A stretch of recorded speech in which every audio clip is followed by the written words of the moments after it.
Amén. Bueno, nos vamos a Éxodo 2:11 hasta el 25. Y nos dice así, palabra del Eterno.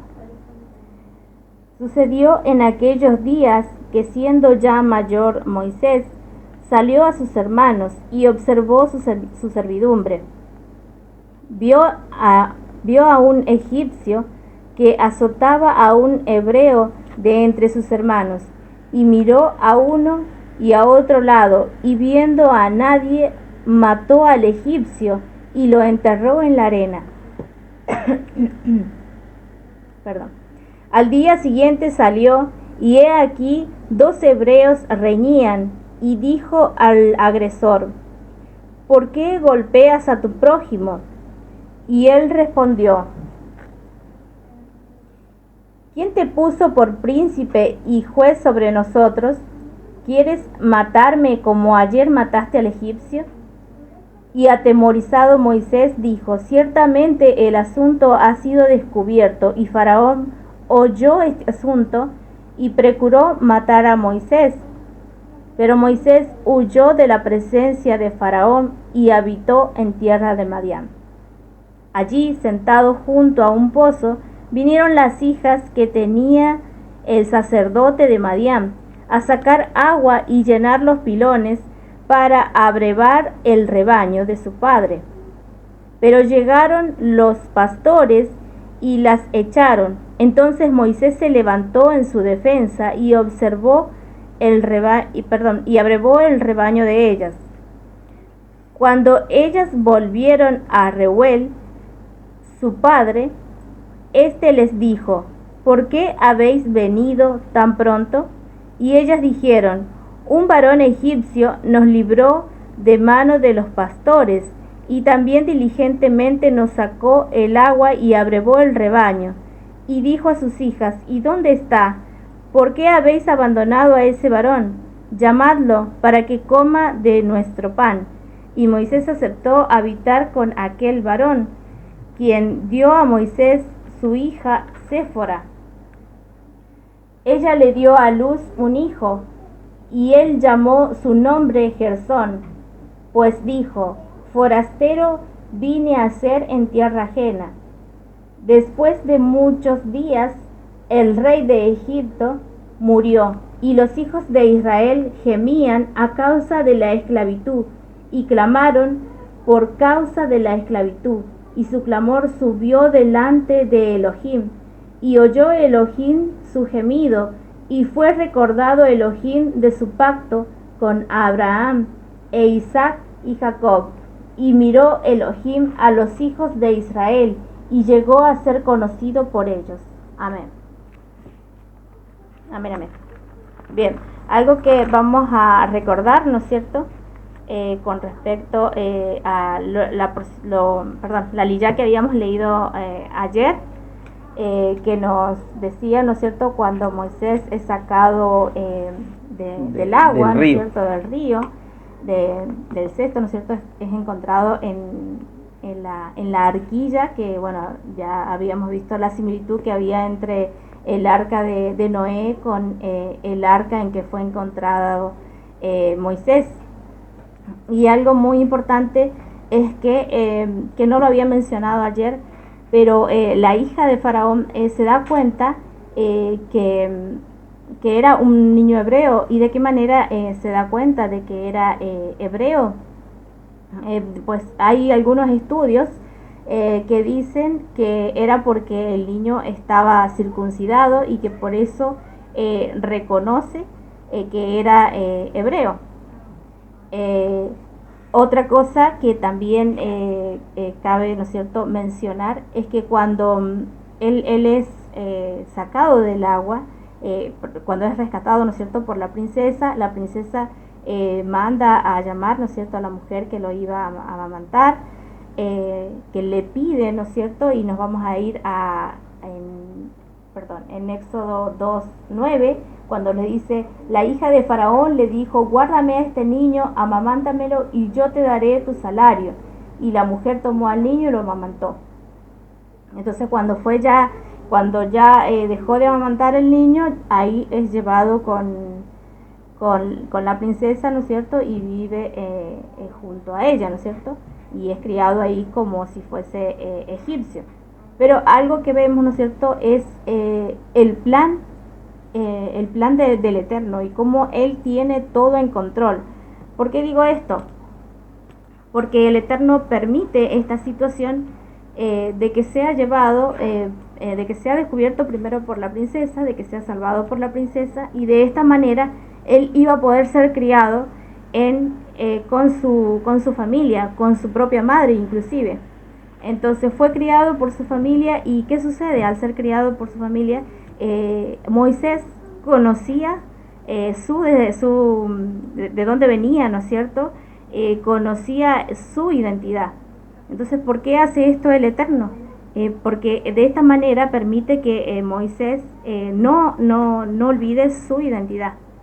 Entonces, ¿de qué manera vemos esto? Porque muchos pueden decirme, no, pero si vivió como un egipcio, no sabía, o era chiquito y no tenía conocimiento cuando fue llevado con la princesa. Pero hay algunos estudios que también mencionan que cuando los niños son destetados antiguamente, ya son más grandes. Es decir, que él sabía quiénes eran sus padres y de dónde venía. Él sabía que era hebreo.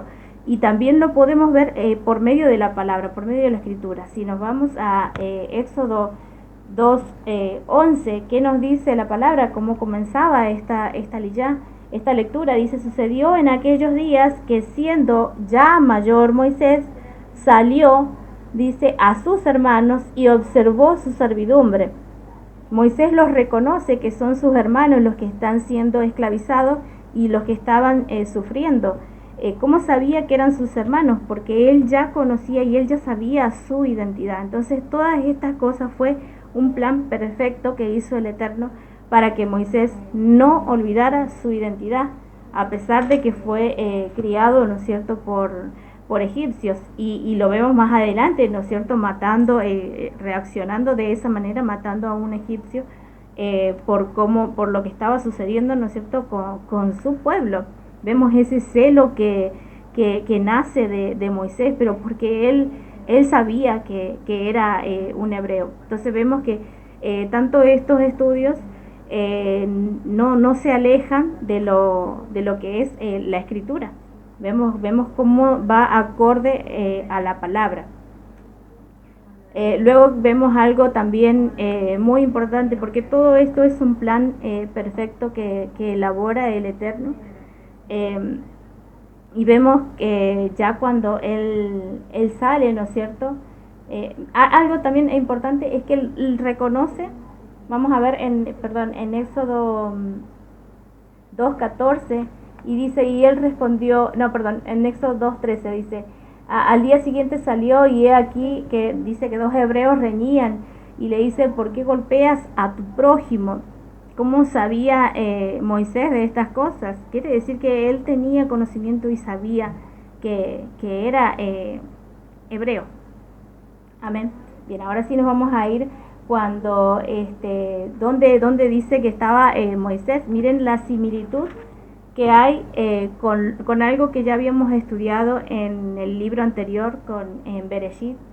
Y es que nos dice en Éxodo 2:16.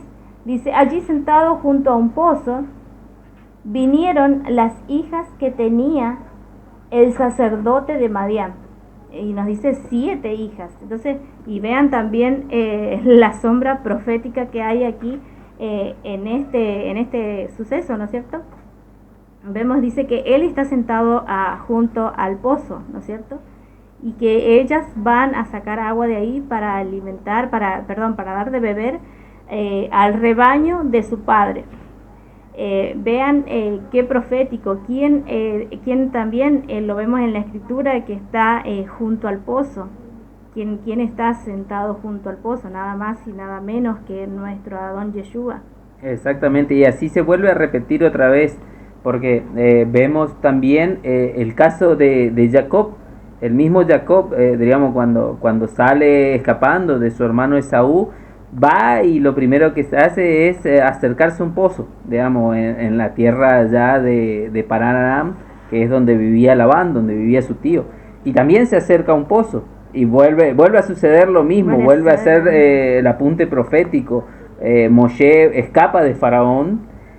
Moshe en este punto, como dice mi esposa, sabía que él era hebreo ya para esta altura, porque dice un hombre adulto, ya un hombre grande, cuando es un hombre grande cuando comienza esto, no es cierto, que había crecido Moshe, ya sabía que él era parte de ese pueblo de Israel, que veía que era hostigado, que era esclavizado, que era maltratado. Es más, hay unos textos por ahí que nos ayudan un poquito a comprender, pero por ejemplo, porque nosotros podríamos decir, muchos pensarían, pero Moshe era un asesino, porque lo primero que hizo fue matar a este egipcio, ¿no es cierto? Entonces tenía sangre en sus manos. ¿Cómo después puede ser el escogido, el elegido? Pero sin embargo después vamos a ver, ¿no es cierto?, más adelante, inclusive dentro de las reglas de las leyes egipcias, hay un comentario justamente que estaba leyendo de un antiguo texto donde nos habla que ya las leyes morales estaban, ya había leyes en cuanto a encontrar a personas, cuando uno podía tomar acción cuando encontraba a una persona saqueando a otra o golpeando o maltratando a otra persona. Y no solamente era para el pueblo hebreo, esto lo encontramos en un libro de otros textos que no tiene nada que ver con esto, pero con el tema de la Torá, que es un texto de Diodorus Siculus 1:17, donde nos dice: aquel que vio a un hombre siendo muerto o violentamente asaltado en el camino y no lo respetaba, si podía, era castigado con la muerte. Digamos, esto habla de una persona totalmente ajena a la Torá, pero que nos trae esa referencia, donde la cual Moshe también tenía conocimiento de esto. Sabemos que él vivió y creció como un príncipe. Él conocía las leyes, conocía otros idiomas, fue criado, y esto lo permitió el Eterno. Todo esto fue permitido por el Eterno. Nosotros tenemos que meternos eso en la cabeza, de que todo lo que sucede es porque el Eterno lo permite. Y vemos, digamos, que él salta, mata a este egipcio, y automáticamente al día siguiente se encuentra con sus hermanos peleando, con esclavos peleando, discutiendo, en altercado. Y vemos que también él se da cuenta él conocía de las escrituras también, él entendía de las leyes. Y vemos que también él en ese punto se da cuenta que sus propios hermanos lo iban a vender al faraón. Porque cuando le dicen, no, pero ¿quién sos vos para venir? Claro, había llegado hasta oídos de los hebreos, ¿no es cierto? Entonces los hebreos sabían. ¿Quién eran los únicos que sabían de ese hecho? Los hebreos. ¿Cómo llegó a oídos de Faraón si él, cuando lo mató al egipcio, observó que no había nadie más? Pero sin embargo al día siguiente, ¿quién es lo que lo encaran? ¿Lo encaran los egipcios? Le dicen, no, che, pero vos mataste ayer uno. No, los propios hebreos, los propios esclavos le dicen, vos ayer hiciste esto. Y después nos damos cuenta cómo se entera Faraón de este hecho, si solamente el pueblo hebreo era quien conocía este secreto de Moisés. Y vemos que diríamos, todo se vuelve a repetir exactamente igual, porque así sucedió en el pozo con José. Digamos, fue vendido, fue entregado por sus propios hermanos. Digamos, todo es apunte profético, todo se vuelve a repetir, no hay nada nuevo bajo el sol. Digamos, todo se iba preparando, se iba gestando. El Eterno iba preparando todo eso. Ahora, ahora volvemos, ¿no es cierto?, nuevamente al hecho pozo. Del pozo y las 7 hijas de este sacerdote, ¿no?, que nos nombra, nos menciona la escritura. Y y no por nada tenemos cada detalle, cada cosa en su palabra, porque cada cosa es de edificación y merece ser estudiado, porque es de la manera que vamos a ir comprendiendo, ¿no es cierto? Algo que tenemos, que les mencionaba, ¿no es cierto?, con respecto a que Moisés como figura, ¿no es cierto?, de nuestro don Yeshua, y las 7 mujeres que vinieron al pozo a dar de beber al rebaño del Padre. Vean lo profético que es para la situación actual, ¿no es cierto? ¿Por qué digo esto? Porque nuestro don Yeshua se encontraba también a un pozo cuando se encontró, ¿no es cierto?, con la mujer samaritana. Amén, amén. Sí, con la mujer samaritana, me había olvidado del nombre. Y vemos, ¿no es cierto?, que también es simbólico el hecho del pozo, porque del pozo que sacaron estas 7 mujeres, sacaron agua para dar de beber. Recordemos que el agua para dar de beber al rebaño nos está representando la palabra, nos está representando la palabra del Eterno, la Torá. A pesar de que todavía no había Torá en ese momento, recordemos que físicamente la Torá viene después, pero ya había instrucciones. Ya había Torá desde el principio, pero no escritas como tal. Exactamente. Pero sí conocían las leyes, porque iban de lo que conocemos, ¿no es cierto?, de boca en boca, pero ellos era, o sea, de lo que habían escuchado, o sea, oral, por eso se le llamaba oral en aquel entonces. Amén. Entonces vemos, ¿no es cierto?, que representa tanto el novio como la esposa, ¿no es cierto?, este hecho. Igual, bueno, más adelante vemos, ¿no es cierto?, que el padre de estas chicas le da por esposa a una de sus hijas, y menciona a Séfora, que toma por esposa a Séfora, que es la mayor la mayor. Exactamente. Algo que tenemos que reconocer es que los madianitas son descendientes son descendientes de Abraham también. Entonces algo muy importante que vemos aquí es que la ordenanza del Eterno también la cumple aquí Moisés, con respecto a esa ordenanza que se le dio, ¿no es cierto?, desde Abraham, que la vemos que no tenía que tomar mujer cananea, que tenía que tomar esposa de la casa de Abraham. Entonces vemos cómo Moisés toma por esposa a una mujer que era también de la casa de Abraham, porque los madianitas vienen de la descendencia de Abraham, son hijos de Abraham con Cetura. Exactamente. Digamos, recordemos que primero Abraham tiene a Ismael, y que, bueno, sabemos que cuando tiene problemas y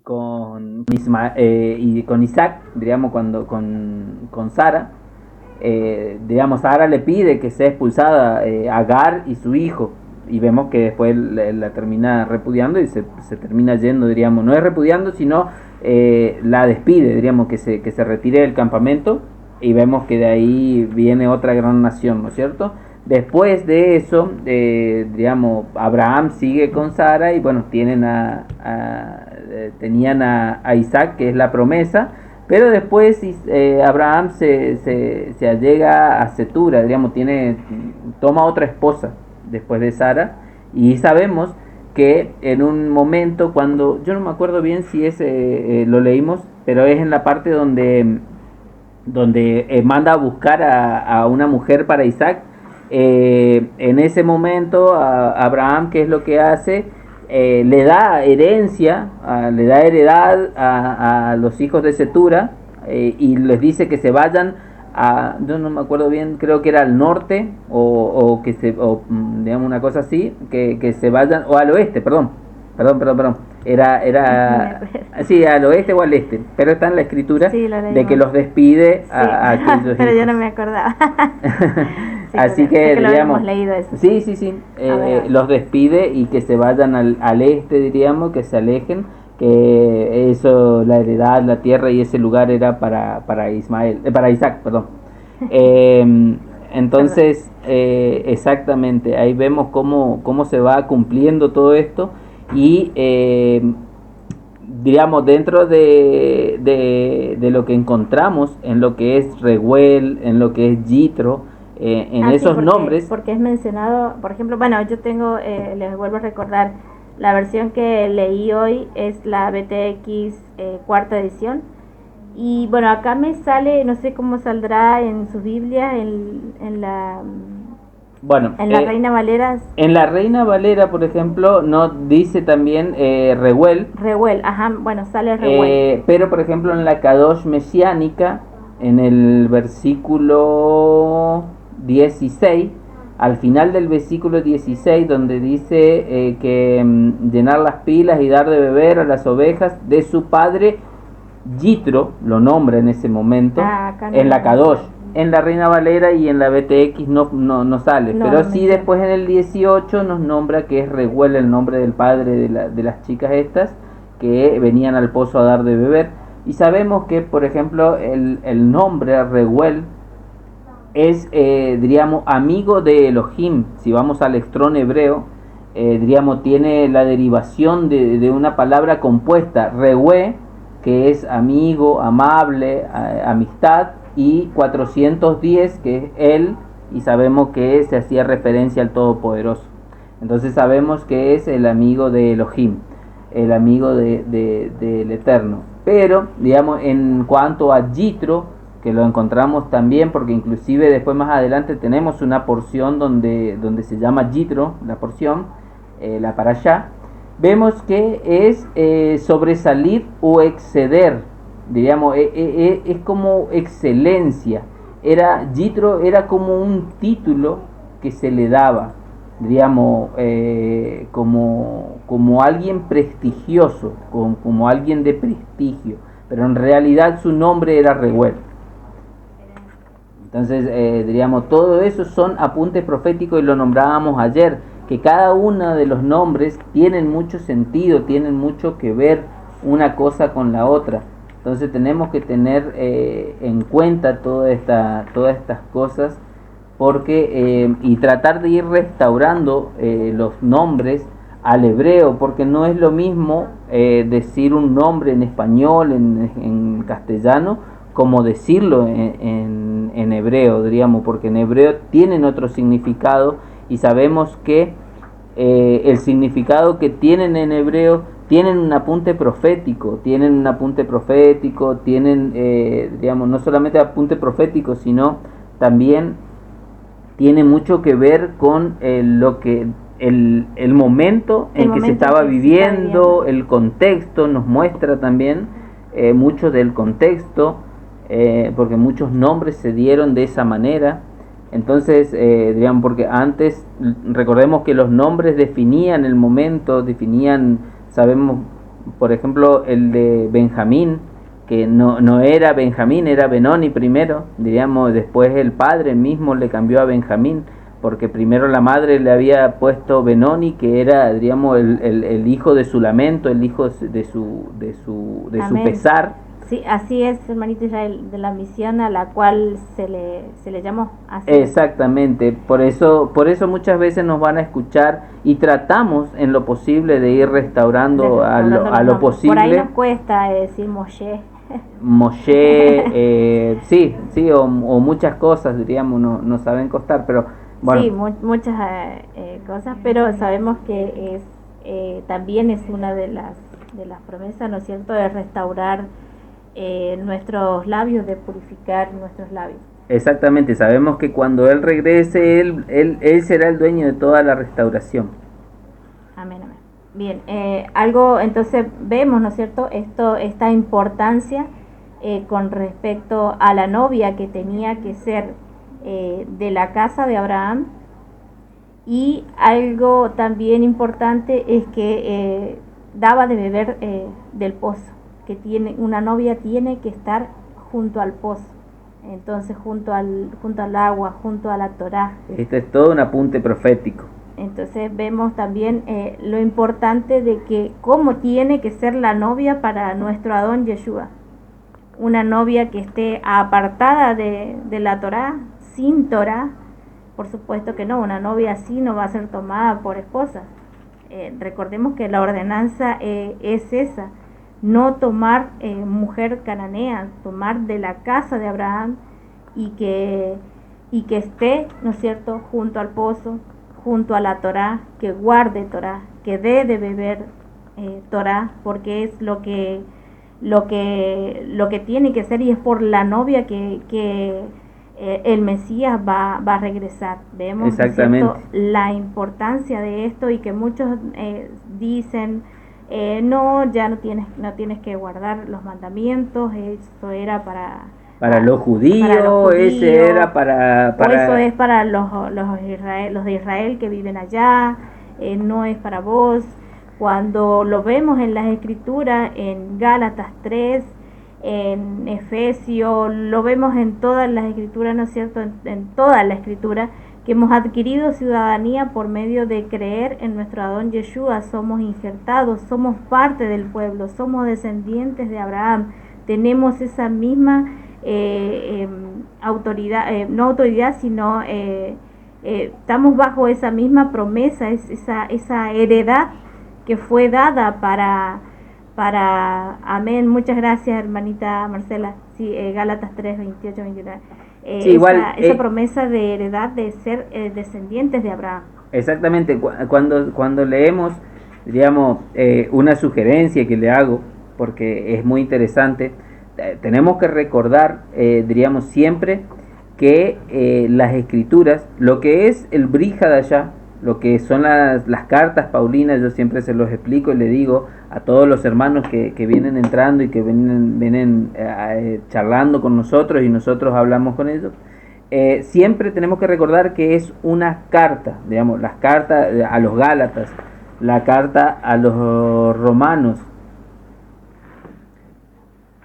la carta a los corintios, diríamos, todos son cartas que se leen desde un principio a un fin, diríamos, es por ahí a veces necesario leer siempre todo el contexto para poder entender mucho mejor y dar un buen mensaje, pero diríamos, justamente por eso ella lo nombra Gálatas 3 solamente, pero diríamos sí, en ese, sí, una copia de seguridad. No. Justamente en Gálatas, todo el libro de Gálatas nos muestra, diríamos, más que nada en el capítulo 3, nos muestra esa herencia justo que adquirimos. Lo que la hermanita Marcela nos colocaba. Exactamente, en el 3, 28, 29 es donde está la que somos herederos, ¿no es cierto?, de esa promesa que fue dada a Abraham, así que somos de Abraham. Y como siendo de Abraham no vamos a guardar Torá, como siendo de Abraham vamos a desechar la Torá, si justamente hemos heredado eso. Y Abraham fue considerado justo, por eso fue escogido, fue elegido. Así que, digamos, al igual que la mayoría de los patriarcas, sabemos que todos caminaron en obediencia.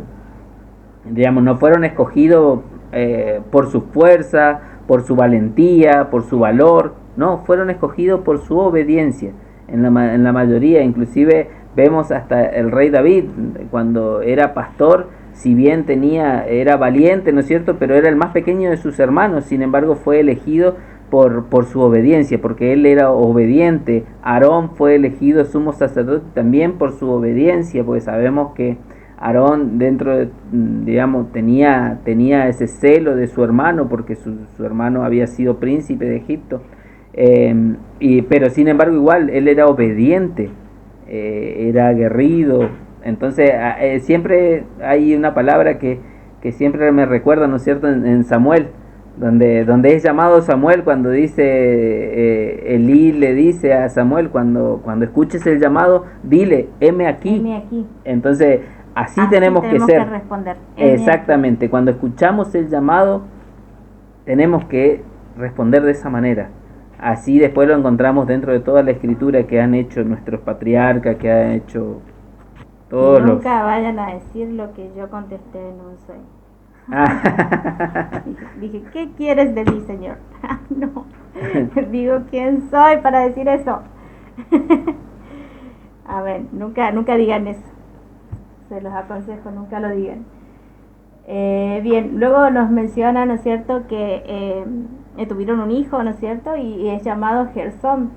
Y Gersón, que nos dice la palabra que significa forastero, porque dice que fue forastero en esa tierra, es decir, había sido forastero, tanto viviendo en cuidado, ¿no es cierto?, criado como un egipcio, porque él conocía y sabía que era hebreo, y cuando ya se va, ¿no es cierto?, a Madián. Entonces vemos el significado de los nombres que también nos dicen los sucesos que están sucediendo en ese momento, valga la redundancia. Sí, lo que está pasando en el momento, diríamos, cómo se vivía, qué sucedía. Por eso siempre es importante de rastrear o buscar, diríamos, los nombres en su contexto, en su significado hebreo, más que nada, ¿no es cierto? Amén. Bien, algo que nos menciona, ¿no es cierto?, casi al final, que dice que después de muchos días, después de que muere el rey de Egipto, ¿no es cierto?, que era el que había dado el decreto, ¿no es cierto?, de matar a Moisés, ¿no es cierto?, por lo que había sucedido. Nos menciona que el pueblo de Israel estaba afligido, ¿no es cierto?, ya estaban cansados ya de tantos años de esclavitud, y como lo leíamos, lo mencionábamos ayer, los 400 años de esclavitud ya habían pasado, y es por esto que tanto Amram como Jocabed reconocieron este momento y tuvieron fe, creyeron en esa promesa de salvación, y cuando vieron que su hijo era bueno, creyeron en esa promesa, y por esa promesa es que los salvaron, ¿no es cierto?, a Moisés, y eso también lo encontramos en Hebreos 11:23. Eso es lo que leíamos ayer. Bien, ahora vamos a leer, dice, bueno, entonces estaba clamando, y el clamor del pueblo dice que subió a Elohim. Entonces vemos algo muy importante. Si bien ellos estaban en esclavitud, y era lo que mencionaba ayer, ellos no habían olvidado del todo al Eterno. Aunque estaban siendo esclavos, aunque estaban bajo la mano del faraón, estaban oprimidos, pasando cosas atroces. Dicen en unos escritos, dice que en la tradición, nos menciona que los niños eran usados como en lugar de ladrillos cuando se les acababa la mezcla, creo que era, bueno, sí, cuando se le acababa el barro para hacer los ladrillos, usaban a los niños. Entonces miren el desastre, lo atroz que era, y bajo qué poder estaban, no solamente de que estaban oprimidos siendo esclavos bajo un látigo, bajo esas cosas, haciendo construcciones, sino también carecían de muchas cosas y sufrían todas estas cosas. Entonces vemos que ellos aún así guardaban Torá. ¿Por qué me menciono esto? Porque ellos conservaban ese linaje, ¿no es cierto? Ellos no se habían mezclado con los egipcios, se podía ver una diferencia entre hebreos y egipcios, se los podía diferenciar bien.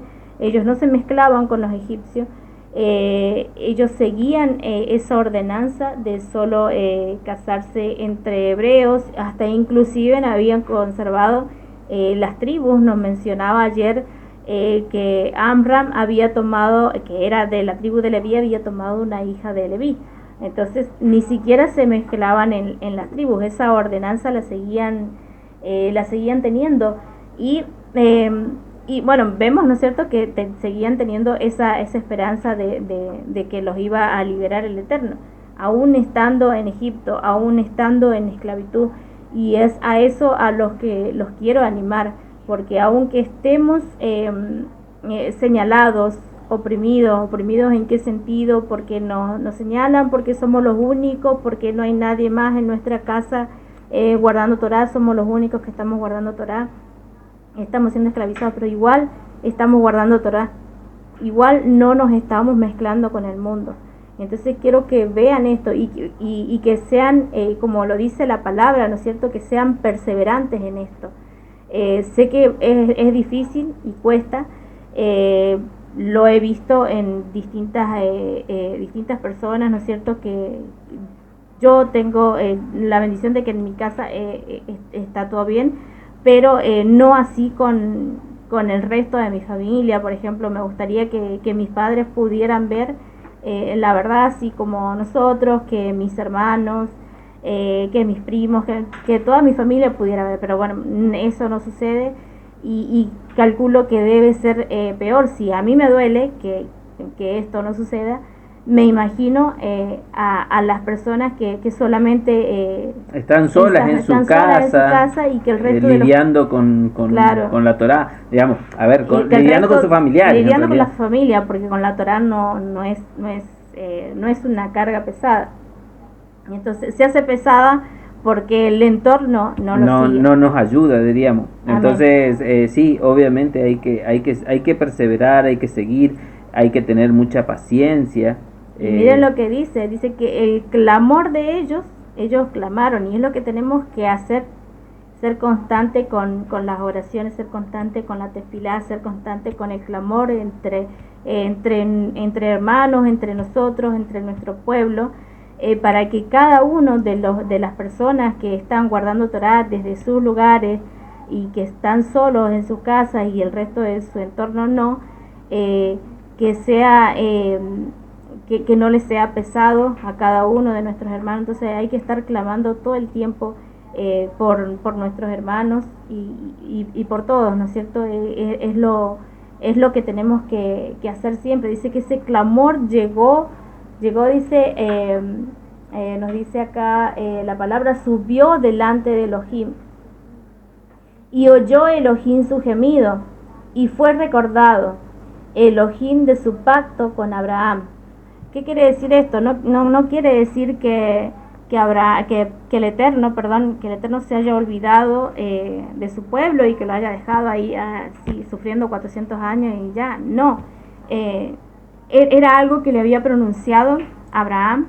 De hecho lo vemos, ¿no es cierto? Ayer lo leíamos en Génesis 6:15, me parece que está, cuando el Eterno le dice, ¿no es cierto?, a Abraham que el pueblo iba a ser esclavizado 400 años allí, y que él los iba, luego de esos 400 años, él los iba a sacar. Entonces, ¿qué es lo que pasa? No es que los había olvidado, sino que ya se cumplieron estos 400 años y él recordó, el Eterno, este pacto que había hecho con Abraham para sacarlos de allí, ¿no es cierto?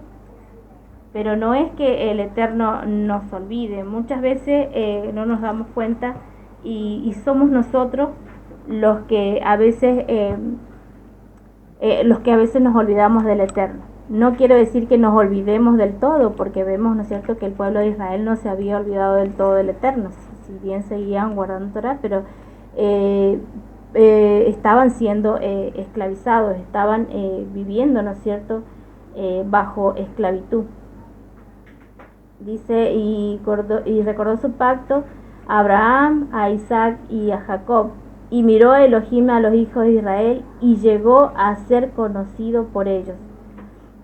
¿Ven? Esto de que dice que llegó a ser conocido por ellos, quiere decir que ellos se acercaron más al Eterno. No es que no lo conocían como tal, no es que tenían un desconocimiento del todo de la palabra. Recordemos, así hemos estado así hemos venido del mundo, conocíamos que existía un Dios, conocíamos a Jesús, conocíamos la Biblia, pero vivíamos en esclavitud.